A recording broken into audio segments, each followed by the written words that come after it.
क्या आपको मालूम है कि लक्ष्मी रूप भूमिपुत्री माता सीता ने भी अपने जीवन काल में एक ऐसा घोर पाप किया था जिसकी सजा उन्हें उनके उसी जीवन में मिली।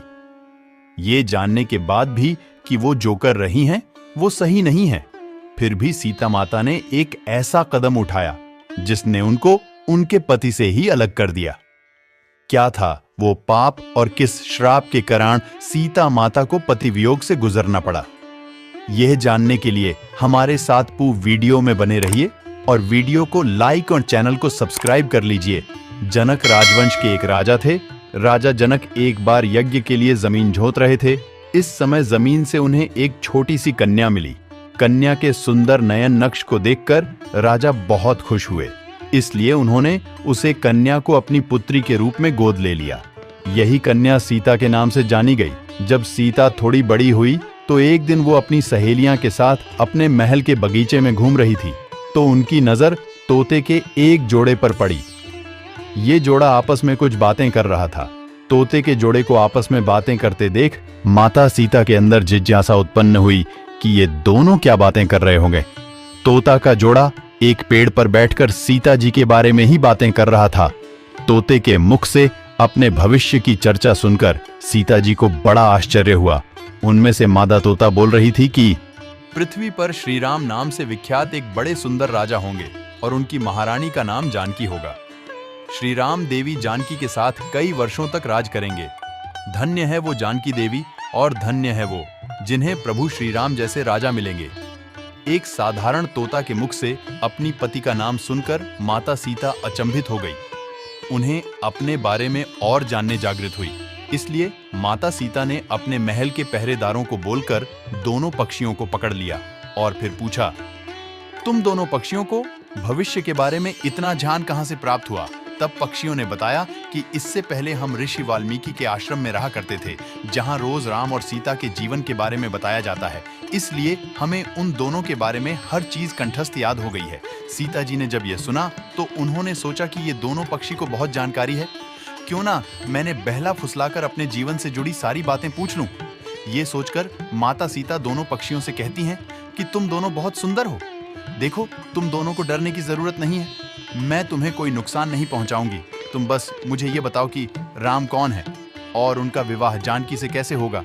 तब दोनों पक्षी बताते हैं कि महर्षि वाल्मीकि रामायण नाम का एक ग्रंथ लिखे हैं, जिसमें उन्होंने बताया है कि महर्षि ऋषि श्रृंग के द्वारा किया गए पट दृष्टि यज्ञ से प्रश्न होकर भगवान विष्णु मानव शरीर धारण करके उनके ज्येष्ठ पुत्र के रूप में जन्म लेंगे, जो कि प्रभु श्री राम होंगे।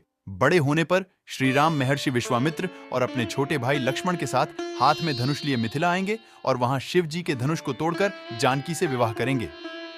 इतना सुनने के बाद माता सीता उन दोनों पक्षियों को बताती हैं कि जिस जानकी की तुम लोग बात कर रहे हो वो मैं ही हूँ।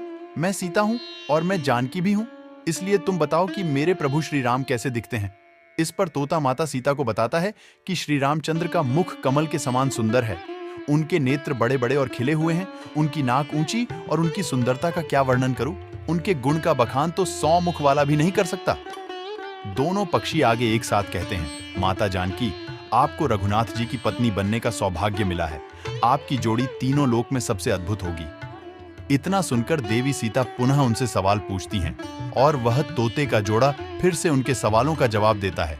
और इस तरह से देवी सीता जी सवाल पूछती जाती हैं और तोता का वो जोड़ा जवाब देता जाता है। लेकिन एक समय के बाद दोनों तोतों की बातें सुनकर सीता जी के मन में लालच आ गया, इसलिए वह दोनों पक्षियों से कहती हैं कि जब तक मेरा विवाह नहीं हो जाता तुम दोनों मेरे साथ राजमहल में रहोगे और तुम्हें वहां सारी सुख सुविधा मिलेगी। सीता जी की बात सुनकर तोता का जोड़ा घबरा गया।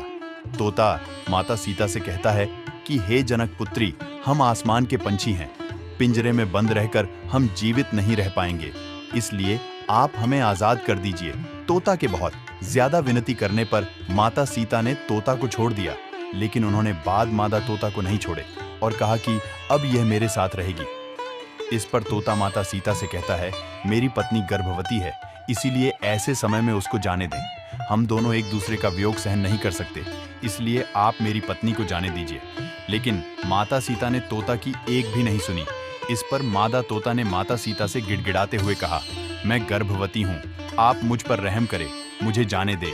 मैं अपने स्थान पर जाकर बच्चे पैदा करूंगी और आप चाहेंगे तो उसके बाद में फिर से यहाँ आ जाऊंगी।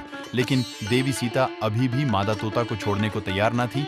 इसके बाद नर तोते ने ये तक कहा कि मेरी बीवी को खुले जंगल में हमारे बच्चों को जन्म देने दो, इसके बाद मैं वापस अपनी बीवी को आपके पास छोड़ दूंगा। मगर इस पर भी माता सीता नहीं मानी और तोते को वहां से अकेले ही जाने को कह दिया गया।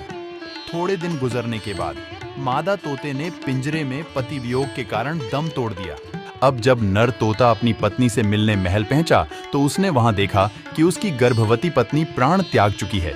जिसके बाद दुखी नर तोता सीता माता से कहता है, हे सीता, तुमने मेरी गर्भवती पत्नी को मुझसे दूर कर उसके प्राण हरे हैं। मैं तुम्हें भी ये श्राप देता हूं कि तुम भी अपनी गर्भावस्था में ही अपने पति से अलग हो जाओगी और तुम्हारे अलग होने का कारण मैं ही बनूंगा। ये कहकर नर तोता वहां से उड़ जाता है। तोता की बात सुनकर माता सीता को बहुत दुख हुआ, लेकिन तब तक बहुत देर हो चुकी थी और माता सीता चाहकर भी कुछ नहीं कर सकती थी। जिसके बाद तोता सीधे अयोध्या जाता है और धोबी के रूप में जन्म लेता है। ये वही धोबी होता है। बताया जाता है कि अगले जन्म में यह तोता वही धोबी था जिसने माता सीता के चरित्र पर उंगली उठाई थी। माता सीता के रावण के चंगुल से छूटने के बाद माता सीता के चरित्र पर सवाल खड़े किए थे और इसी के कारण भगवान राम माता सीता को उनकी गर्भावस्था में त्याग देते हैं। तो माता सीता को उनके इसी जन्म में उनके द्वारा किए गए इस महापाप का दंड इस तरह मिलता है। तब सीता वन में भटकती हुए महर्षि वाल्मीकि के आश्रम में पहुंचे और वहीं पर उन्होंने लवकुश को जन्म दिया। दोस्तों, देवी सीता के वियोग की एक अन्य कथा पुराण में भी मिलती है, जिसके मुताबिक एक बार नारद जी को अभिमान हो गया कि कामदेव भी उनकी तपस्या और ब्रह्मचर्य को भंग नहीं कर सकते।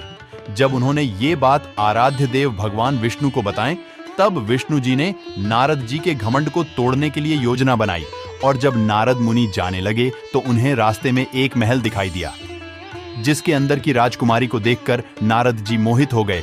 ये सब कुछ भगवान विष्णु की माया थी, लेकिन नारद जी को इसकी खबर न थी। राजकुमारी के सौंदर्य से नारद जी का तप भंग हो गया। इसलिए नारद जी अब राजकुमारी को अपनाने के लिए भगवान विष्णु के शरण में पहुंच गए और उनसे कहा कि हे प्रभु, आप मुझे अपना श्री हरि का रूप दे दीजिए ताकि मेरा विवाह परी से संपन्न हो सके। तब भगवान विष्णु ने कहा, हे नारद जी, कहानी ऐसा ना हो कि आप इस रूप को लेकर बाद में पछताने लगे।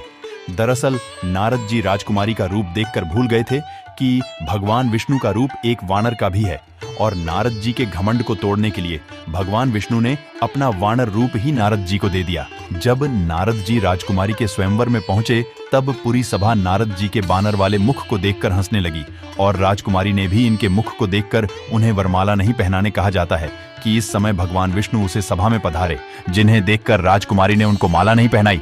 नारद जी ये सब कुछ देखकर अचंभित थे। उन्हें समझ नहीं आ रहा था कि क्यों सब लोगों ने देखकर हंस रहे हैं। तभी नारद जी को महल के पत्र में पानी दिखाई दिया, जिसमें उन्होंने अपना मुख देखा। पानी में अपना वानर वाला मुख देखकर नारद जी क्रोधित हो गए और क्रोध में उन्होंने भगवान विष्णु को श्राप दे दिया कि जी तरह आज मैं स्त्री के लिए तड़पा हूँ, आप भी पृथ्वी पर जन्म लेकर स्त्री वियोग का सामना करेंगे। नारद जी के मुख से ऐसे कठोर शब्दों को सुनकर भगवान विष्णु ने अपनी माया का प्रभाव समाप्त कर दिया। इसके बाद नारद जी को अपनी गलती का एहसास हुआ और उन्होंने क्षमा मांगी। कहा जाता है कि नारद जी के श्राप की वजह से ही भगवान विष्णु को अपने राम अवतार में माता सीता के वियोग का सामना करना पड़ा। तो क्या ये आपको पहले से पता था? कमेंट में जरूर बताइएगा। उम्मीद है आपको आज की ये वीडियो पसंद आई होगी। अगर हाँ, तो इस वीडियो को लाइक करें। इस तरह की और भी सनातन धर्म की कहानियां देखते रहने के लिए हमारे चैनल को सब्सक्राइब करके बेल आइकॉन को प्रेस कर लीजिए। जय श्री राम।